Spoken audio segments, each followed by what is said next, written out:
So you have to watch this video from start to finish only because we are going to start from a frame. We're going to go ahead and finish the engine, put the cab on it, and Lord willing, this thing fires up. So the reason why I'm so nervous about turning the key is because of this exact reason right here.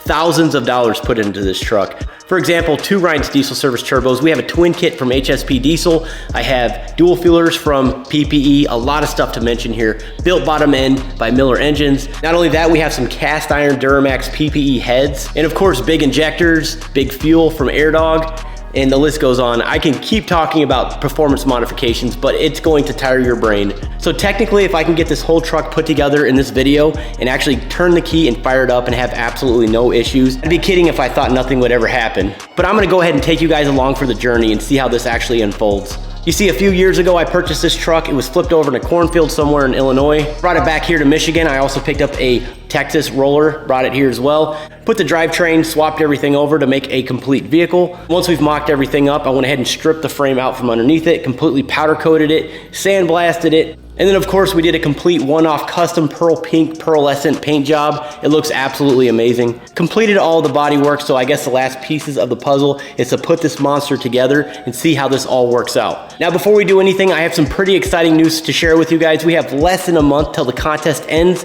to win the Enforcer, the Shorty Duramax that we built at Ryan's Diesel Service. This truck is absolutely gorgeous. It's custom, it's one-off, and you have the opportunity to win this thing. I will leave that link in the description. Every $1 spent on the truckmasterdiesel.com website will get you 1 automatic entry. And remember, you don't have a chance to win this thing if you guys don't get entered. With all that out of the way, let's go ahead and get into the video. Well guys, I think it's time to retire the old LV7 engine. It's gonna go back on the crate. I'm gonna go ahead and start putting valve covers and taping it all up, but I'm good to go with this thing. It is a long time coming. Super excited. We're gonna go ahead and keep working on this truck today and hopefully get it underneath the cab. But for now, we're gonna go ahead and use the tractor, lift this thing up, and get it on this crate.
All right guys, so we're gonna go ahead and shoot this Raptor Liner tintable spray. But the way this works is you simply just add 3 ounces to each bottle of color, and then you just add your hardener, shake it up, and you're good to go. I think I'm only gonna need 2 of these bottles, so we should be good there. I'm gonna go ahead and mix this right now, and then we'll go ahead and get to spraying. But let me show you guys where I'm at. So I started doing prep work, kind of went nuts off camera here. By the way, don't ever spray paint your firewall. It is stupid. It will never hold up to the heat. Also, I'm gonna go ahead and remove that shroud once we get done painting because that thing looks hideous. I'm either gonna go ahead and remove it and leave it off or just put a brand new one up there. I'm not too sure yet. But what I also did is I cleaned up, this plastic up here. So the good news is we're gonna have a new condenser, and we're also, like we talked about, we're gonna have a brand new PPE transmission cooler. These things are perfect for the Duramaxes. Matter of fact, if I'm not mistaken, they lower the temperature by about 30 degrees. So I'm really pumped about this upgrade right here.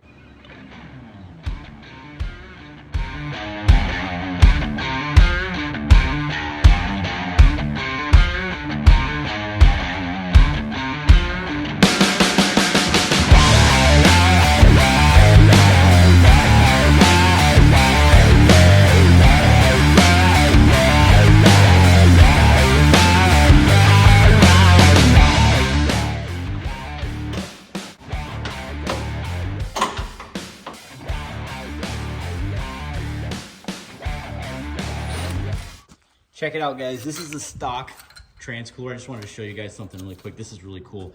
Just to put this in perspective, look at that. Isn't that insane? This thing is huge. And the width of it's pretty crazy too, so it's gonna hold a lot more trans fluid than this thing right here. But Check it out, guys. Let me back up a little bit. I think it's looking pretty good so far. I'm very happy with the way it looks. I'm gonna go ahead and take this thing off now. It's just, it's such an eyesore. Now that we have everything all nice and cleaned up inside there. Let's look underneath this thing because I'm very impressed with how this turned out. Overall, it looks really good and the texture is just incredible, man. It feels really good. It's all bed lined underneath. I think it's really gonna shine once I actually put the engine underneath this truck and get everything down, which we're gonna do here in a second. I still gotta put this pipe on right here. A few other little things I need to button up here, but overall, we're gonna get this thing under the truck in a hot minute. One thing I did wanna talk about really quick, I'm a little nervous about this turbo being mounted now because once I set the cab down, I'm worried that turbo is gonna be in the way. If it is, it's gonna suck for me, but I will take it off. I have to, obviously. That becomes a problem. But you'll see this with me once I drop the cab on it. All right, guys, so I am in a dilemma here. Not really, I can figure it out, I can work through it. I've been doing this for a while now off camera. Let me show you what progress I have, but let me show you what challenges I'm going through right now. Okay, so first of all, we have all the intake stuff plumbed to the turbo. Other one. One thing I've learned, leave everything loose before you do this, if you guys ever decide to do this. You can make sure the back of the turbo's tight, but like right here, leave it all loose. Kind of let it hang. And then of course, this little bar right here that goes to the actual engine, this nice little bracket right here, leave it loose. Only reason for that is because the S480 was not able to line up with this pipe. But once I got the pipe connected to the compressor housing, I tightened up this clamp right here. And then I tightened everything up on the bottom, up on the top. And for the most part, it looks like everything is matching up nice and tight. I was gonna buy a brand new exhaust system for this truck, but the fact that I'm gonna be cutting it up and everything, I decided to just use my old one. I know it looks like crap, but I'm gonna clean it all up. But right now I'm just mocking everything. I think HSP did a pretty good job at sending me all the parts that I absolutely need to get this job done. It's just, that's how it goes. You really got to invent the wheel in certain aspects of the build. So like I said, I'm cutting, chopping, sizing. I have to go 4-inch just because the 5-inch, it's just, it seems like it's gonna be really tight in some of these spots right here. Now don't get me wrong, I'd love to do a bed stack, but this is how I'm gonna do it. And Mrs. Truckmaster does not want a bed stack, which I'm a little sad about because I really want a diesel truck with a stack. I think it'd be kind of cool. Once I'm done, I'm gonna go ahead and brake clean all this right here. And I'm actually gonna go ahead and just lay a light coat of paint right over this just to clean it up and make it look clean. But yeah, this is taking me the longest. Not only that, my fuel injection control module is really close to the turbo. So either I'm gonna develop a heat shield or I'm gonna relocate that. But unfortunately, as you can see, I'm zip tying things. Not really the best, but we'll see how this works out. I mean, it's on there nice and tight. But unfortunately, that's the only place I can do it unless I extend hoses out, which I probably will end up doing. For some of you guys that are trying to follow this build, this is gonna be your turbo feed, and it's plumbed right down to this little guy right here. And then your turbo drain, like we talked about, is plumbed right there. But it's pretty simple. You're not gonna connect turbo to turbo. You're basically just gonna use the oil feed from the center of the block, plumb it right back to your stock turbo. That's pretty much it. I'm gonna, again, do all this off camera. It's gonna take me a while to cut, size, fit, clean, paint, whatever. I want it to look right. I want it to not only look right, but perform correctly. And we don't want any leaks. Man, this is a challenge. This is definitely a lot different from any other build I've ever done. Now, unfortunately, I don't know, but for the life of me, I can't find my welding mask anywhere. I gotta use a little cheap one I have laying around the shop. That sucks. I don't know where it went, but we're gonna get this done. Basically I need the open ends. I gotta attach two, unfortunately, in order for this to work. So I gotta weld these together.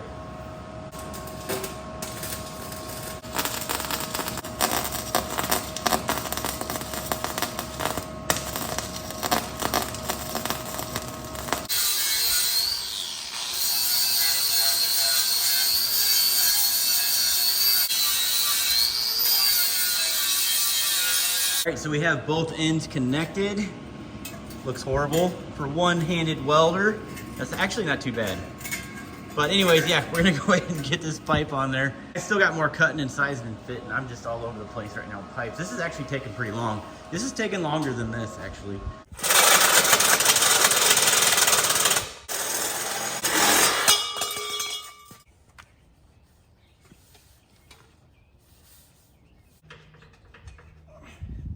All right, check it out. I was able to get everything fitted correctly. I'm just hoping that once I put the cab on that everything lines up, but I think it should. It should be good to go. But like basically like from here to there is how it should sit. And then from here back, I had to kind of fabricate some stuff, but I was able to get it to work. I did throw in a light coat of high temp black paint. It's probably not gonna hold up very long, but it will stay black. That's the good thing. Now I did go back here and I put a Banks exhaust tip. That's what I had in the garage. It's been sitting in my garage forever. So I went ahead and used that. I don't know, it's kind of sitting low though. But during this process of trying to fabricate this exhaust system, I was actually gonna just cheap out and just axle dump it, put a tip on the end.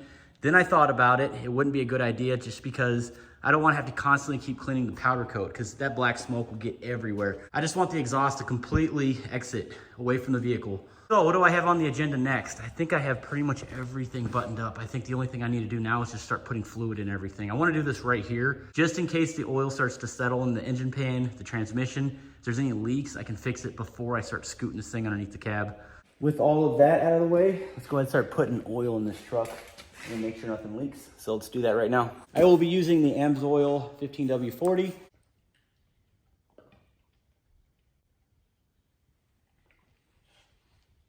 And with the Allison 5-speed 1000, we're gonna be using the Schaefer's stuff. So I'm gonna be using the best stuff that I can possibly use right now. And the reason why I say the best stuff is because I know Market Kodiak Truck uses this for all of his builds, for all of his transmissions. So this is gonna take me a while, so we'll go ahead and speed this up. It's been about 30 minutes now, not happy at all. So I've been under here messing around, tightening some bolts to see, if maybe that'll stop the leak. But we got an engine oil pan leak already, unfortunately, right up here. Let me show you. I tightened the oil pan bolts just to make sure, but no, it's still leaking.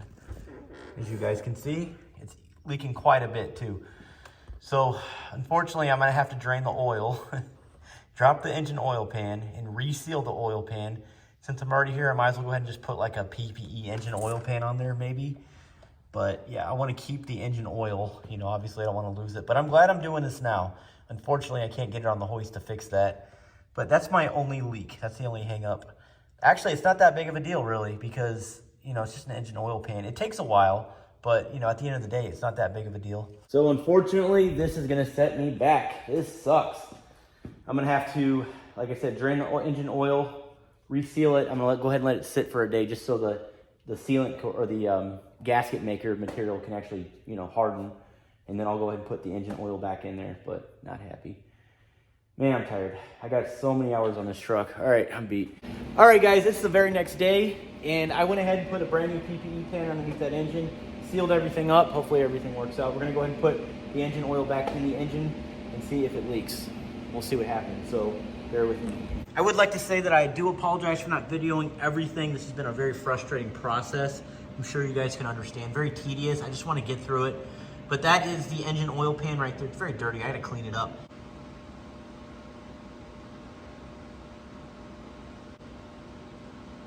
There we go.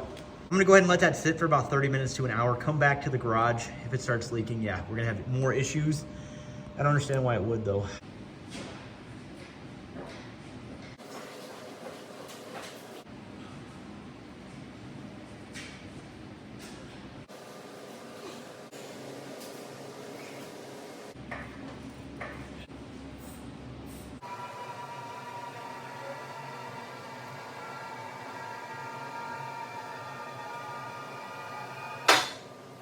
Dang it, man. I was almost there.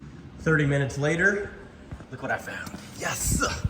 Last piece of the puzzle. This is what I need to put the cab on the frame. Go right there. I think I'm pretty much done. I have to button up all the wiring up there, but for now, I'm gonna go ahead and see if we can start it. So, right now I'm just pouring all the fluids in. I gotta get the diesel in there. We gotta prime the AirDog fuel system. And let's see what happens. I'm gonna go ahead and talk about all of this soon. One thing that really sucked, I had to sort of elbow my own coolant system, or lines, should I say, because at first they were actually going over the intake, so I just couldn't have it. So I had to make sure that I was able to route it correctly.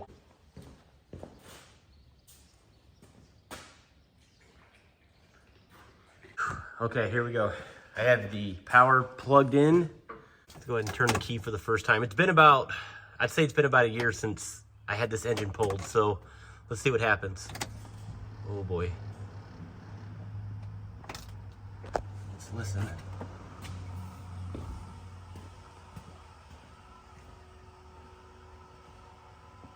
I'm hearing the lift pump. I'm hearing that old girl, that 220 GPH. I think it's in our best interest to go ahead and start this truck outside because, dude, a lot of moving pieces. I would just hate for something to go haywire, catch on fire. It's in the garage.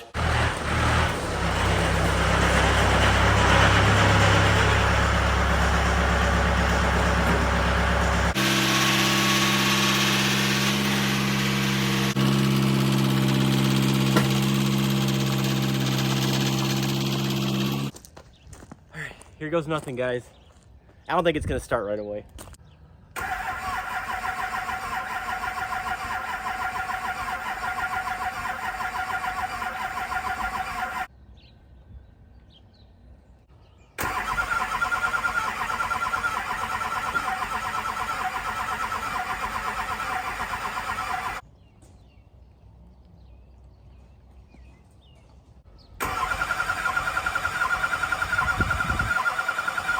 Okay, so it's the very next day. Didn't start last night. I went ahead and just called it quits. Besides, it was raining outside. The truck's outside, but we have a clear day today. We're gonna go ahead and try to start it now. And hopefully everything works out. Let's see what happens.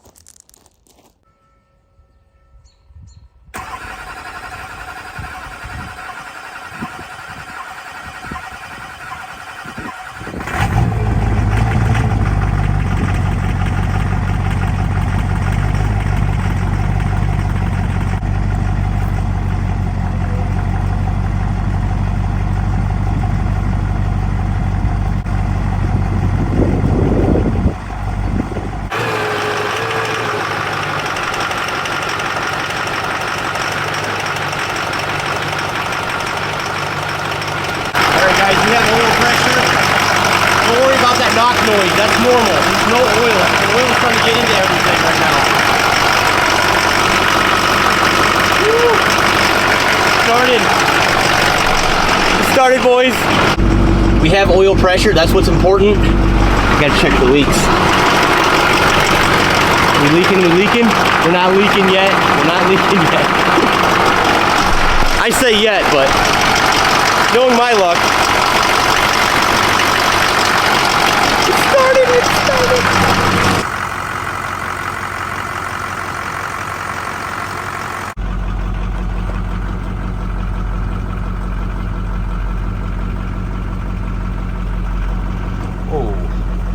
Oh no, this isn't good. Oh man. Hear me out. I don't want to talk about exactly what I just found. Some of you guys that are smart enough that just saw my scan tool probably understand what's going on. I had to turn it off because I don't want to damage anything right now. This process is just too fragile, but I'm gonna go ahead and cut the video off. I'm gonna go ahead and make another video. Hopefully I can figure this out, but this thing cannot run right now in the condition that it's in. Dang. I got it running though. So, okay, I'm gonna let you go. I'm sorry, I don't mean to leave you on a cliffhanger, but this video is gonna be a mile long and I gotta get back to this. Well, I don't know. It's gonna take me a minute to figure this out because I'm not exactly sure what's going on. If you haven't already done so, definitely get entered in for the Shorty Duramax. I will leave that link in the comments and the description below. Do me a favor, if you haven't subscribed yet, hit that subscribe button. Also hit the notification bell. A lot of you guys aren't getting notified every time I post a video. Again, I don't know why YouTube's doing this to my channel, but it is what it is. That's it for this one. I'm gonna go ahead and get another one posted soon.